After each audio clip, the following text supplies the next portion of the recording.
Welcome again. Addition of vectors. So a vector means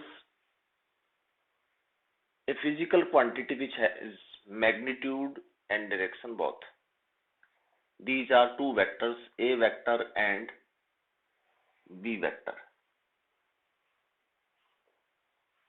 The length of this arrow gives magnitude of A vector and length of this arrow gives the magnitude of B vector, and arrowhead gives the direction. In order to add these two vectors, I am using parallelogram law of vector addition. Draw first vector A vector and second vector B vector.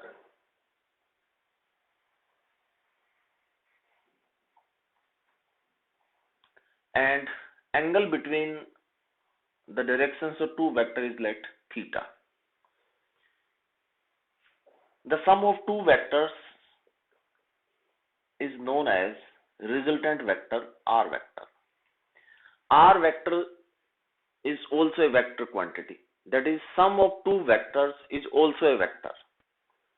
A is a vector, B is another vector, and sum of A vector and B vector is also a vector quantity.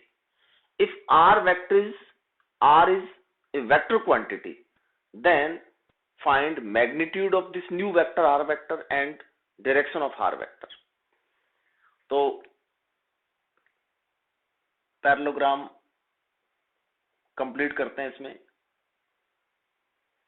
That is, the two adjacent sides of this parallelogram represent two vectors direction wise and magnitude wise. Then, according to the law of parallelogram, the diagonal of this vector gives the resultant vector, and this angle phi gives an idea about the direction of R vector.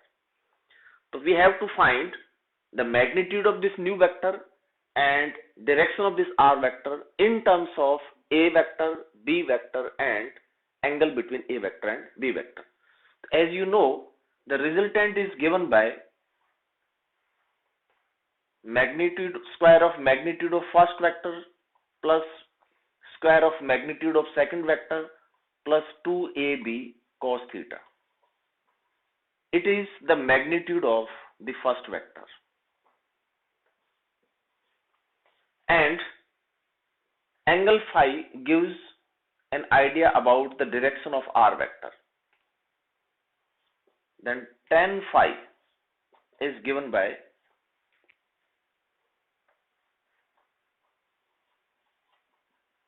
b sin theta upon a plus b cos theta. तो आप ये देखेंगे R vector में, क्योंकि vector R अगर vector है तो इसका मैग्नीट्यूड भी होगा जो ये वाला होगा, और R वेक्टर की एक डायरेक्शन भी है जो आप इस एंगल फाई से बता रहे हैं, क्योंकि A वेक्टर की डायरेक्शन आपको गिवन है, क्योंकि एंगल है वो भी डायरेक्शन का काम करता है. तो A वेक्टर डायरेक्शन वाइज आपको गिवन है, आपको डायरेक्शन बतानी है न्यू वेक्टर R वेक्टर की, रिजल्टेंट वेक्टर की. तो आप इस एंगल से बता सकते हैं कि जो R वेक्टर है वो A वेक्टर से 5 डिग्री पे, एंटी क्लॉकवाइज या क्लॉकवाइज जो भी होगा. आप इन दोनों वेक्टर से, इन दोनों जो फॉर्मूला है इनसे आप जो है वो कैलकुलेट कर सकते हैं मैग्नीट्यूड और डायरेक्शन. इसका मैथमेटिकल डेरिवेशन आपने प्रीवियस क्लास में आपने कर रखा है. अब थोड़ा इसको डिस्कस करते हैं. इसमें इसका मीनिंग क्या है कि R की जो वैल्यू है वो जो है वो मैक्सिमम कितनी होगी, मिनिमम कितनी होगी. तो आपको पता है कि कोस थीटा जो वेरी करता है वो -1 एंड +1 के बीच में वेरी करता है. मिनिमम वैल्यू -1 और maximum value +1. If A vector is parallel to B vector, then the angle theta between them will be 0 degree. In this situation, this magnitude becomes A plus B and it is the maximum value. If A vector is opposite to B vector, direction wise opposite, then theta equal to 180 degree, and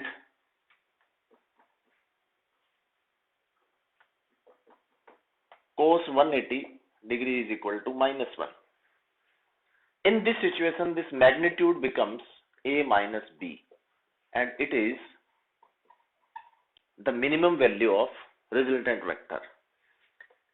And third case, if a vector is perpendicular to b vector, then theta equal to 90 degree and cos 90 is equal to 0.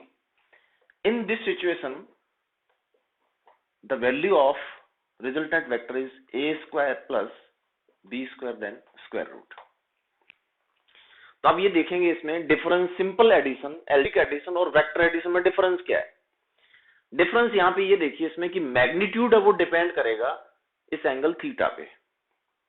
यानी magnitude है वो a minus B और a plus B के बीच में कुछ भी हो सकता है. a प्लस बी भी हो सकता है, a plus b maximum value ये रहेगी.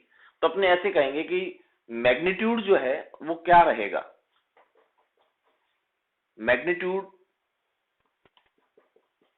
a प्लस बी और a माइनस बी के.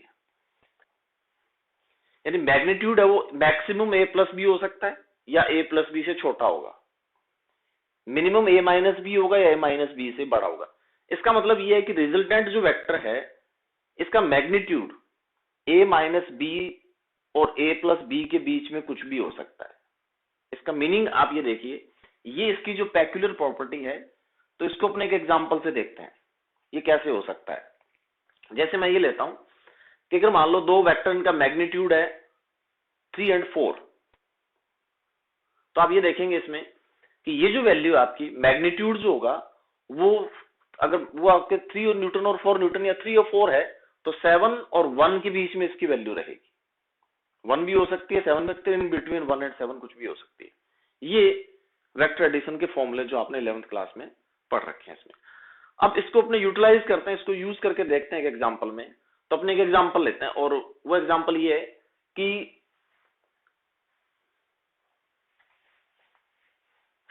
दो फोर्सेस है 5 Newton and 10 Newton. For example, it is force number 1, first force 5 Newton and another force F2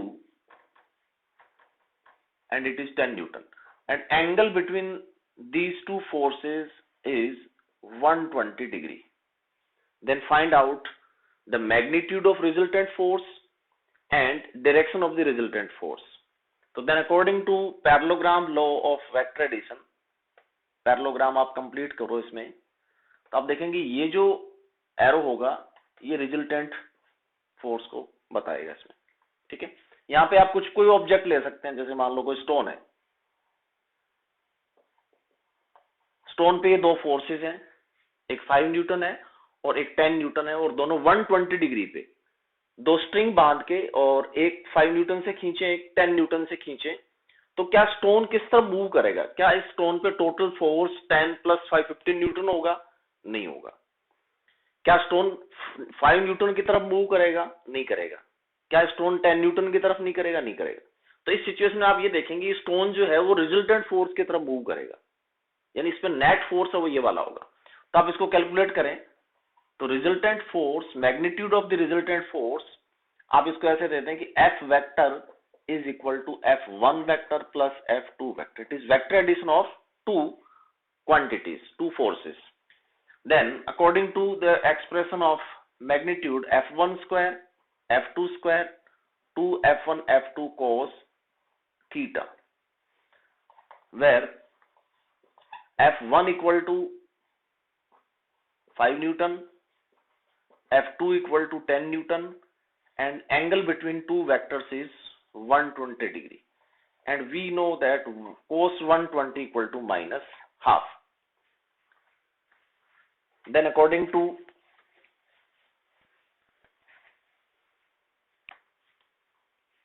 the expression F equal to F1 square, that is 25 plus square of 10, that is 100, plus 2 into 5 into 10 into minus half. After solving, 125 minus 50, F equal to root 75 Newton, and 75 can be written as 5 root 3 Newton, or in detail 1.732 Newton. The magnitude of the resultant force is 0.1686. तो आप ये देखेंगे force है वो 8.66 Newton आ रहा है इसमें। तो आप देखेंगे कि फोर्स है वो 10 + 5 15 न्यूटन नहीं है, यानी यहाँ पे जो सम जो वेक्टर क्वांटिटीज का होगा वो सिंपल सम की तरह नहीं होगा। 10 और 5 का सम अपने देख रहे हैं 8.66 न्यूटन आ रहा है। ये यूटिलिटी है वेक्टर एडिशन की, ये वाला। अब डायरेक्शन वाइज अपने देखें इन दोनों के बीच में एंगल कितना है, तो मैं यहां से ये एंगल लेता हूं 5, tan phi, जिससे अपने एंगल लेते हैं वो एक ही बार आएगा। एंगल आपने किससे लिया, F1 से, तो आप इसको एक बार यहां दे दें, और ऊपर जो है F2 sin theta and F2 cos theta. F2 means 10 sin 120 divided by 5 plus F2 means 10 cos 120 equal to tan phi.